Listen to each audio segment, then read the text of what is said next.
वरुथिनी एकादशी व्रत कथा भगवान श्री कृष्ण ने स्वयं धर्मराज युधिष्ठिर को इस कथा को सुनाया था। प्राचीन काल की बात है। नर्मदा नदी के तट पर मांधाता नामक राजा राज्य करते थे। वह अत्यंत दानशील तथा तपस्वी थे। एक दिन की बात है कि वह जंगल में ही ध्यानमग्न होकर तपस्या कर रहे थे। तभी अचानक से वहां पर एक जंगली भालू आ गया और तपस्या में लीन राजा का पैर चबाने लगा। लेकिन राजा बिना किसी विघ्न के अपनी तपस्या में लीन रहे।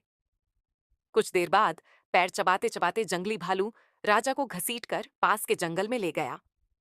राजा बहुत घबराया, मगर तापस धर्म अनुकूल उसने क्रोध और हिंसा न करके भगवान विष्णु से प्रार्थना की। करुण भाव से भगवान विष्णु को पुकारा।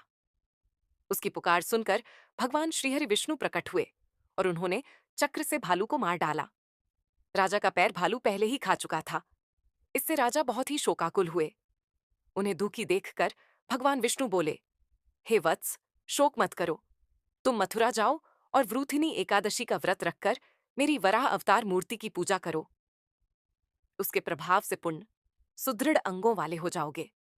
इस भालू ने तुम्हें जो काटा है, यह तुम्हारे पूर्व जन्म का अपराध था। भगवान की आज्ञा मानकर राजा मांधाता ने मथुरा जाकर श्रद्धापूर्वक वरुथिनी एकादशी का व्रत किया। इसके प्रभाव से राजा शीघ्र ही पुण्य, सुंदर और संपूर्ण अंगों वाला हो गया। इसी एकादशी के प्रभाव से राजा मांधाता स्वर्ग गए थे। जो भी व्यक्ति भय से पीड़ित है, उसे वृथिनी एकादशी का व्रत रखकर भगवान विष्णु का स्मरण करना चाहिए।